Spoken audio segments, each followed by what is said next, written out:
back, part 2 of nervous system work of your wisdom teaching circle, learning circle with Crystal LaFay and special guest Talia.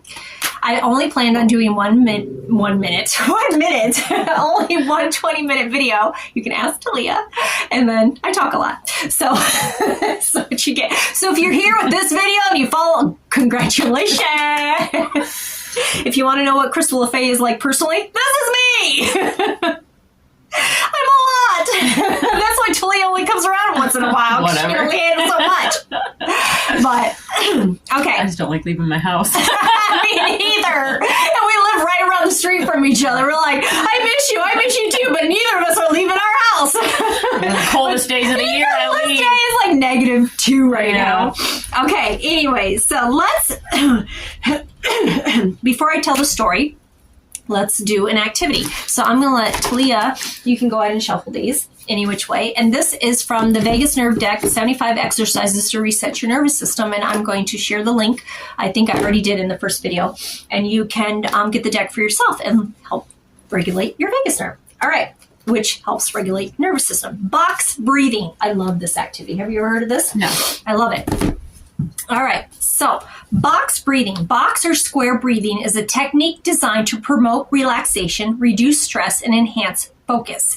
It involves inhaling, holding, exhaling, and holding for equal counts, creating a square-like pattern. Box breathing engages the parasympathetic nervous system, reducing stress. Okay, now I just want to kind of give a little disclaimer about breathing. I love breathing. We need to breathe in order to live. And breathing is essential for helping us calm down and helping get oxygen to our brain and all kinds of good stuff. But there are times that you should not be doing deep breathing. You should be really cautious. Like there's certain nervous system states that I get into, I should not be doing deep breathing. Okay. So it's going to be different for everybody. So if you start to do box breathing or any type of breathing in the state that you're in right now and it starts to activate you more, don't stop. Do other things, get grounding activities. Maybe, if it's nice out, go outside and touch the earth with your feet. Or, if it's not if it's too cold out, you can still go touch a tree real quick. Just touch, drink some water, eat something, get more grounding. So if box breathing, excuse me, or any other type of breathing activates you more, then you're not doing it wrong. And it's okay.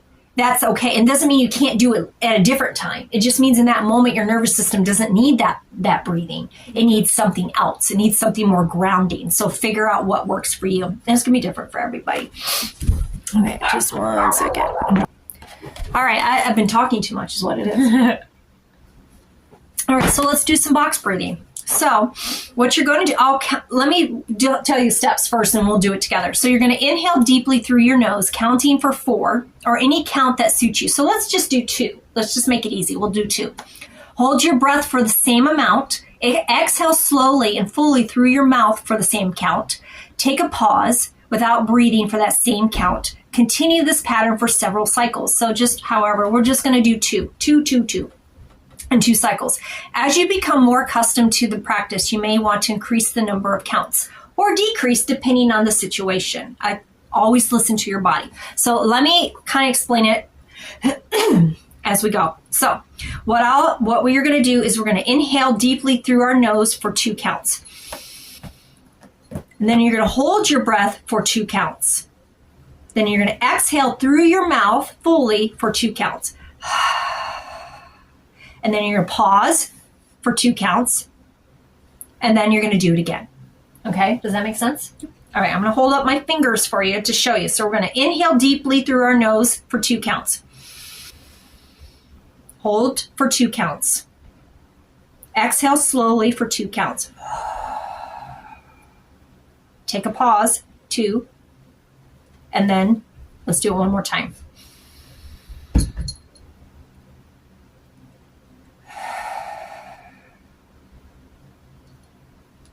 And then isn't that like I didn't know that was called box breathing. Yeah. So I have done deep breaths and stuff like that, but I just didn't know that's what it was it's called. Just when you're doing it 2, 2, 2, 2, 2. Okay. Kind of like a box. Okay. So, All right, so that's just a little activity you can try. Get this deck and you're going to get a lot more, and I'm sure I'll be sharing more insight with this deck as we go in any of my other videos, so keep watch. All right. Let's tell a story. All right, so we have, for the sake of this video, we're going to just focus on 3 states of our nervous system. And like I said in the last video, I'm not going to get into the like clinical names of it in this series of videos. That'll become different in a different class. So we've got the stoplight analogy, okay? And so we've got green, yellow, and red. So green is the state where you're feeling good. Things are good. Things are groovy. Groovy, flowing along, right? You're feeling really good. Nothing's really bothering you. And if things do bounce off, that's okay. It's no big deal. Yellow is caution. You're just like, you're kind of suspicious of things out there. You're caution. You're more slower. You may feel activated, like energy, but it's more anxious energy, that type of thing. And I've lived in yellow Get that a lot. the majority of my life. And then red is like just shut down. No more. Can't do it. Just shut down. That's where you're like in bed, just cannot do it, cannot face the world type of thing. Just everything is shut down. Dissociation comes from red. Those type of things. What we need to understand about all 3 of these states is every single one of these states serve a purpose in your life.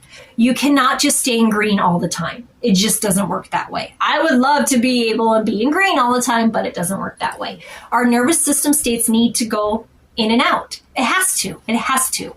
And so because each one of these serves a purpose.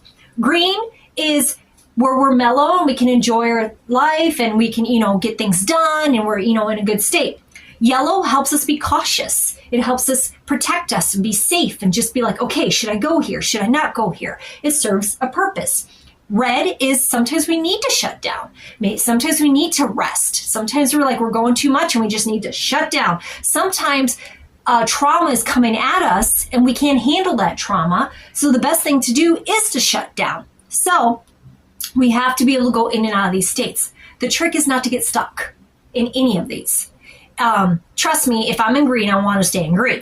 But what I'm saying is don't force yourself to stay in green if you need to go into yellow or red. Just really start to listen to your body and understand this is what it feels like to be in this state for my body, because it's different for everybody. And so I can honestly say that I have legitimately lived in yellow almost my entire life. And in the last 6 years, it has been yellow, red, yellow, red. Lately, it's been more green, which is so nice. And I've learned to know what inside of me, like my own body, like what it means when I shift. So now I can actually feel the shift when it happens. Quick story. My husband and I were talking about a subject, and I was trying to explain something to him. And if you know my husband, he asks a lot of questions, and he annoys me sometimes. And sometimes he doesn't let me get through on things. And so it's like, gets annoying, right? So I start off the conversation with him in green. And I'm I'm trying to explain things and I'm doing good and I'm excited. And he starts asking questions in between things. And I can't get my point out. So I feel myself shift into yellow. I felt it. And I went, oh, that's what that is. And it's because then I started getting irritated. And I started I wanted to lash out at him and I wanted to say things I probably shouldn't say. And I'm just like, and so I said to him, when I shifted, I went, I need to stop talking to you right now. And I'm going to go into the other room for a minute and calm down. And he's like, looks at me, I said, you made me go into yellow. And I said, and I walked out of the room. And he went, I need to teach this to Alex. Yes. Because I go from green to red and I just word vomit on him when I know I shouldn't. So definitely got to work on that. I've taught Jim this now, and now he understands when I say I'm shifting, I'm in yellow.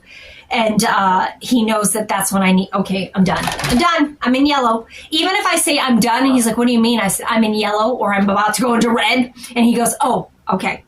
It changes the dynamic. That would definitely help, yeah. It's a different language. And so in relationship-wise, if you're in a relationship with someone on a regular basis, you have to be able to have this language. And it makes it so much easier, and it solves so many problems, and you don't have to fight as much. It's just legitimately the next best thing about this is when I realized the story I'm going to tell you about the different nervous system states, when I realized what was happening, I got my power back. Okay. And I realized that everybody's in their own nervous system state at different times. So they're reacting. We react to the world. We see the world through our nervous system states. So if you are in green, everything in the world around you is going to be in green. It's going to look good no matter what it is. If you are in yellow, everything around you is going to look caution and dangerous. And are they talking about me? I'm suspicious. If you are in red, everything is going to look so dangerous to you. It comes from you. It doesn't matter what that person is in yellow and you're in green. It's up to you to stay regulated. So that's where you learn all this stuff, to stay regulated and to have that language and explain things to the people that you love and stuff like that. And so there's a thing, very interesting thing that starts to happen. It's called co-regulation. Just looking at our time. I don't want part 3. It's called co-regulation. So what happens is when I'm in green and I go hang out with Talia, and if Talia is in yellow, our nervous systems, if we're hanging out with each other, will begin to co-regulate. So what happens is if you're in yellow and I'm in green, your nervous system will automatically try to either pull me down to yellow or bring me into or green. I will be able to bring you up. Yeah. It's going to depend on who's basically is standing their ground in their nervous system state. So it's your job to regulate your own nervous system and not care about the other person's nervous system in a sense. So in doing that, I now can go around people in my life, Talia knows, that irritate me or that try to bring me down. I now know that person lives in yellow all the time. I now understand where this person is coming from. So when I go around that person, she no longer brings me in yellow. I no longer allow that to happen. I either bring her up to me or I leave. Simple as that. Mm-hmm. So it's up to you. It's not them. Yeah. It is us. I have that with Alex. Like if he's in a bad mood, which it wasn't very often, but I always get, is it me? What's wrong? What did I do? So it brings me down.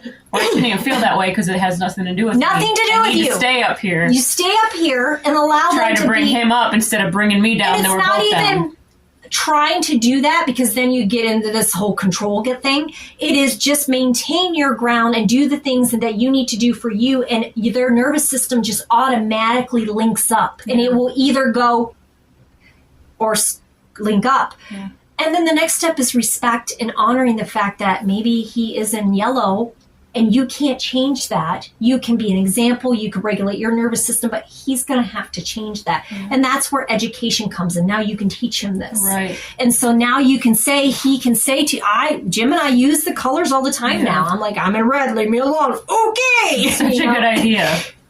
So, okay.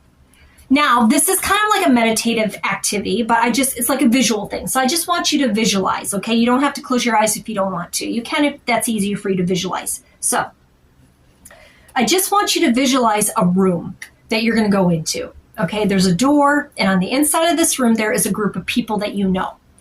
And just general people. And these people are all sitting at a table. And you're going to go have lunch with them.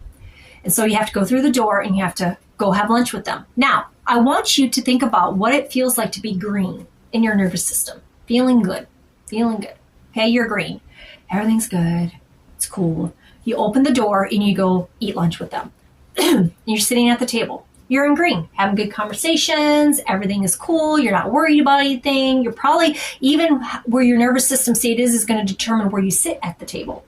So, you probably, whatever, maybe get up and walk around, whatever. You're feeling good, right? Okay. Now, go out, come back out of the door. So you're on the other side of the door again. The door's shut. Same group of people. Same everything. Now become yellow. Think about, what does yellow feel to you? Agitated, anxious, suspicious, worried. You're like, have a lot of energy, but it's like fight or flight type of energy. I'm like, I'm ready, on guard. Open the door. How's the table look to you now? You're probably going to go, I wonder if that person's talking to me about me. I wonder what they're saying. Or I need to be really cautious. I'm going to sit with my back facing the wall so I can see everything. type of thing, totally different environment. They haven't changed. You have. Your nervous system's changed. So that's how you're reacting. So that's going to change your conversation with them. That's going to change how you react to them. Your attitude. Your attitude. Yeah. Now come back out. You're on the other side of the door. Nothing's changed. You're in red. You may not even open that door at this point. You're like, or you may crack it open and be like, no, I cannot deal with anybody. You're right. No difference. They're still all the same. It's you. Yeah. It's you. Being inside your head. Yeah. Exactly. So this proves to me that it's up to us to regulate our own nervous systems around people, and that people can be triggers. Absolutely. And they can definitely do that. But it's our responsibility to go, how does that person trigger me? Maybe that person pushes me into yellow. Why does that happen? Really dissect that. And then when you understand it, the great thing about this is when I understood myself, I began to understand other people. And when I look at people now, I don't just see them, I see their nervous system states, because you can tell by their activities, what they're talking about, how they're reacting to things like that. So I'm getting less and less irritated with people. It's giving me more compassion. It's giving me more understanding. It's giving me more grace. It's giving me the idea that when I go to the store and the cashier at the checkyard is rude to me, I now don't think of her as being rude to me. I go to myself, I wonder what nervous system state she's in. I wonder, maybe she had a fight with her spouse. Maybe she's got a bad diagnosis. Maybe, anything has happened in her life that we have no idea about. Does it make it right that she's rude to me? No. You can still have healthy boundaries. You can still state, that's not okay and that's not appropriate. You can absolutely do that. But you can still have a little bit more grace and understanding for other people, and understand that everybody's nervous system is different, and they're seeing the world. Maybe she's seeing the world through yellow, and she's just agitated and irritated about something completely, it has nothing to do with me. So I can, what I can do in that instance? I can say, hey, I love your hair, or you look really pretty today, or I hope you have a really good day. And normally, if her nervous system's either in yellow or red, it may lash out. It may even get more ruder. That's because it's in protective mode. It doesn't know anything else to do. It thinks that if you're in yellow, you're cautious and you think everybody's out to get you. They're being sarcastic. Yeah, they they're being really sarcastic. Exactly. Yeah. Don't change you, though. I don't change me. I'm still going to be nice to that person, because eventually, if I go into that store again and I see her again, eventually her nervous system, whenever she sees me, is going to regulate, and it's going to be different. And I made that happen numerous times just by regulating my own nervous system and giving some grace and some love out to people in those states. So if you go into a scenario like that, somebody's rude to you at a store or something, before you lash back out at them, before you assume that they're before you get on Facebook and post about how rude they were to you and she's this blah, blah, blah, blah, blah, blah, blah, blah. Before you do that, stop and go, how am I seeing this person? Where's my nervous system state? Because if it's triggering me and it's making me in yellow, then there's something in me that I need to regulate. Yeah. Again, it doesn't make it right that people are like that or they're lashing out at you. We have to take responsibility for ourselves, but that's what you're doing. You are taking responsibility for how you're lashing out. Because honestly, if this person is rude to you and then you take what they did and you go on Facebook and complain about it, you're no better than them. Yeah. They have brought your nervous system down to theirs. So how about we raise our nervous systems, keep it where it needs to be. Maybe you do need to be cautious in that moment. Maybe you do need to be yellow in that moment, but you can still do it consciously and respectfully and nicely. Yeah, never thought about that. Okay. That's my little rant. Yeah. And we are right on time. Yay. I hope this video serves you well. I hope it gets you excited. I am going to be making more in depth and get into some more technical terms and things like that in a series of nervous system class videos, but that's going to be later on. I just want to give you an idea and some things to think about. If you have any questions, feel free to message me. And I don't forget to go into the first video, part 1, for your self-care card. pull. Okay, so that's an extra bonus. Gives you some ideas what you can do for your nervous system right now. All right, so I will see you soon. Have a beautiful, blessed day. Namaste. Thank you for being here with our wisdom circle. Oh, we never did our instruments. Hurry up. What? This is part of regulation, music instruments. Bang on the drum, Talia. There you go. We're banging, yeah. Get something, a toy guitar if you have to. Strum it around your house. Bang on a drum. Do something. Well, I like that sound better. There you go. And release some energy. That's going to help your nervous system. All right. See you later.